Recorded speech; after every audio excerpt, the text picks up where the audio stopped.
আদর্শ ব্যবহার খুব ভালো লাগলো। সব সময় ফোন করতো, মৌলানা সাহেব কোথায় আছেন, কেমন আছেন, কবে আসছেন। যাই হোক, ভালো দেখলাম, এখানকার মানুষের মাহৌলও দেখলাম, খুব সুন্দর লাগলো। আর বেরাদার মিল্লাত ইসলামিয়া একটা জিনিস বলে যেতে চাইবো শেষ বেলায়। কি জিনিস বেরাদার? যে এই যে আপনারা খুব সুন্দর করে মেহফিল সাজাচ্ছেন, আপনাকে সুন্দর করে 5 ওয়াক্তের নামাজিও সাজাতে হবে। বুঝতে পারছেন তো? ঠিক না? মেহফিলটা আপনি সাজিয়ে দিলেন, খুব সুন্দর, খুব ভালো লাগলো, নেকির কাজ, কিন্তু আপনাদেরকে 5 ওয়াক্তের নামাজিও হতে হবে। বেরাদার, জুম্মার দিনে নামাজ পড়তে অনেকজন যাচ্ছে, অনেকজন যাচ্ছে না, ঠিক কিনা? জুম্মার দিনে না, আপনাকে জুম্মার নামাজও পড়তে হবে, পাশাপাশি 5 ওয়াক্তের নামাজও পড়তে হবে। কমিটির লোক কে কে আছেন ভাই? হাতে দাও তো। আছেন? 1 2 3। আর কি আছেন? আপনি উঠাবেন না? উঠা। 1 2 3 হলো, 4 হলো, আপনি নাকি একজন, 5 হলো। সুবহানাল্লাহ। এই 5 জনে 5 ওয়াক্তের নামাজ পড়ছেন তো নাকি? আপনি পড়ছেন? ও পড়ছে ভাই, আমার দেখেন, সুবহানাল্লাহ। এক ওয়াক্তের পড়ছে? ও সবটাই এক ওয়াক্তের কথাই হলো জি। বেরাদার মিল্লাত ইসলামিয়া। আর কিছু আছে আবার কি জানেন, মানে বছরে 2 বার ওনার নামাজ হইতে গেলে ঈদ আর বকরিদ, ঈদ আর বকরিদ খালি ওটাই দেখেছে। আর দেখবেন একটা জিনিস, কথাগুলো পরে হইতে শুনে নেন, রমজান মাস আসছে কিনা, রমজান মাসে দেখবেন এমন ভিড়, জুতা পাওয়া যাচ্ছে না। হ্যাঁ, রমজান মাস শেষ, জুতারও ভিড়টা শেষ। হ্যাঁ, বেরাদার মিল্লাত ইসলামিয়া। আবার দেখবেন কিছু মানুষ আছে, হ্যাঁ, কি যে মানে ও রোজা রাখবে না, वो रोजा भी नहीं रखेगा और सहरी भी नहीं छोड़ेगा और इफ्तारी भी नहीं छोड़ेगा। क्या हाथ रहा, इफ्तारी खाने में फंस बैठ जाएगा वो। আর কিছু মানুষ দেখবেন বেরাদার, যারা নামাজ পড়লো না, তারাবি রোজাও রাখলো না, ঈদগাহের ময়দানে গিয়ে দেখবেন ফার্স্ট লাইনে ও হাজির হয়ে আছে। হ্যাঁ, এটা হাকিকাত বাত বলছি, কাউকে কষ্ট লাগতে পারে, কিন্তু হাকিকাত বাত বল रहा हूं मैं। बेरादर ने मिल्लत इस्लाम क्या বলছে ওখানে গিয়ে জানেন কি বলছে? हजरत नमाज पढ़िए, टाइम हो गया है, हमारे घर में मेहमान आएंगे। ईद की नमाज, बकरीद की नमाज किस लिए है, किसके लिए है? ईद की नमाज उसके लिए है जिसने रमजान महीने की रोजा रखा और तरावीह की नमाज पढ़ी। बोल दीजिए सुभान अल्लाह। ठीक ना? बेरादर ने मिल्लत इस्लामिया, এগুলা জিনিস আপনাকে আমাকে ফলো করে চলতে হবে। ইমাম সাহেবের সাথে বসতে হবে।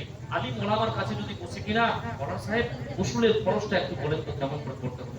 এখানে যদি জিজ্ঞাসা করা যায় 10 জন, কাকে মনে হয় 2 জন বলতে পারবে গোসলের ফরজটা কি হযরত? হ্যাঁ, তো আপনি তো সারাক্ষণ নাপাক হয়ে চলছেন, আর কি বলছেন কি করবেন?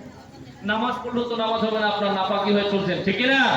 জরুরি চলছে। নবী আমার বলে 3টা কাজ যেই বাড়িতে হয়, আল্লাহ রহমতের ফারিস্তা তার বাড়িতে আসে না। কোনটা কাজ? 1 নাম্বার কাজ হলো, যেই বাড়িতে কুত্তা থাকে আল্লাহ রহমতের ফারিস্তা আসে না। যেই বাড়িতে জানদারের ফটো থাকে আল্লাহ রহমতের ফারিস্তা আসে না।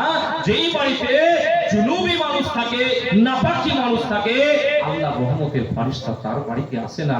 আপনি সারাক্ষণ নাপাক হয়ে চলতে লাগলেন, আপনার বাড়িতে কেমন করে বরকত হবে? হবে? কেমন করে বরকত হবে? ইমাম সাহেব একটা তাবিজ দিলেন, বাড়িতে যেন বরকত হয়ে যায়। পুরা কোরআনটা লিখে দিলেও বরকত হবে না।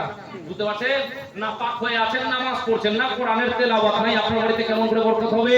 বেরাদার, আগের মানুষেরা সকালবেলায় যখন আযান হতো বন্ধ, মসজিদে যেতে পারলে যেত, না হলে বাড়িতে পড়তো পবিত্র কোরআন মাজিদ, ফুরকানুল হামিদ খানা পড়তে থাকতো। ইয়াসিন ওয়াল কোরআনিল হাকিম, আর রহমান আল্লামাল কোরআন খালাকাল ইনসান, এমন করে তেলাওয়াত করতো। মুজাম্মিল শরীফ তেলাওয়াত করতো। বেরাদার, কোরআন শরীফ তেলাওয়াত করতো। বন্ধুরে, বাড়ি থেকে অনেক আপদ বিপদ কেটে চলে যেত, ঠিক কি না? আর আজকে দেখে মনে হয় বিমারির ফ্যাক্টরি লাগাই দিচ্ছে মানুষ। বুঝতে পারছেন তো? মানে ফ্যাক্টরিটা ওর ভিতরে আছে মনে হয়। বাড়িতে 5 জন আছে, তো 4 জন বিমারিতে ঝুলছে। আর কেন ঝুলবে না? হারাম খড়ি যে খাচ্ছেন আপনি। বেরাদার নে মিল্লাত ইসলামিয়া, নামাজ পড়লেন না, বেঈমানি করে মানুষকে ঠকে ঠকে খাচ্ছেন। আপনার বাড়িতে বেমারি লাগবে না তো আর কি লাগবে? আর বাজার থেকে যে ঘুমের ট্যাবলেটগুলো কিনে নিয়ে আসে, বড় লোকেরাই নিয়ে আসে, গরিবগুলা কেউ নিয়ে আসে না। যারা গরিব তারা দিন মজুরি খেতে রাতের বেলায় এসে যদি নামাজ জানে, নামাজ পড়ে আরামের ঘুম দেয়, আল্লাহ তাবারাক ওয়া তাআলা তাকে খুব সুন্দর চক্ষু নাজিল করে দেয় তার উপরে। জোরে বলুন না সুবহানাল্লাহ। আর যারা বড় লোক, কত টাকাওয়ালা, বলছে একটা মানুষকে ঠকেছে আজকে, কালকে কাকে ঠকাবো চিন্তা ভাবনা করছো। হ্যাঁ, বেরাদার মিল্লাত ইসলামিয়া। তো যারা টাকাওয়ালা, পয়সাওয়ালা, তাদের খালি টাকার পয়সা নিয়ে চিন্তা ভাবনা, তাদের মাথার মধ্যে ঘুম, চোখের মধ্যে ঘুম আসে না। আল্লাহ তার নিদকে, আরামকে ছিনে নিয়েছে। বেঈমানি করে খাবি, তোর আরামকে ছিনে নেব। ঘুমের ট্যাবলেট খাচ্ছে, বলছে মৌলানা সাহেব 4টা করে ঘুমের ট্যাবলেট খাচ্ছি, তাও ঘুম আসে না। বলছে আরো 2-4টা খেয়ে নে, তারপরে একবারে ঘুম চলে আসবে। বুঝতে পারলে? বেরাদার মিল্লাত ইসলামিয়া কেমন করে ঘুম আসবে?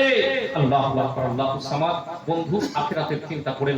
আল্লাহ তাবারাক ওয়া তাআলা বলেন, ওয়া মা খালাকতুল জিন্না ওয়াল ইনসা ইল্লা লিয়াবুদুন। আমি জিন ইনসানকে শুধু ইবাদতের জন্য সৃষ্টি করেছি। বন্ধু, আপনাকে আমাকে জগতের বুকে আল্লাহ তাবারাক ওয়া তাআলার ইবাদত বন্দেগীতে দিন কাটাতে হবে।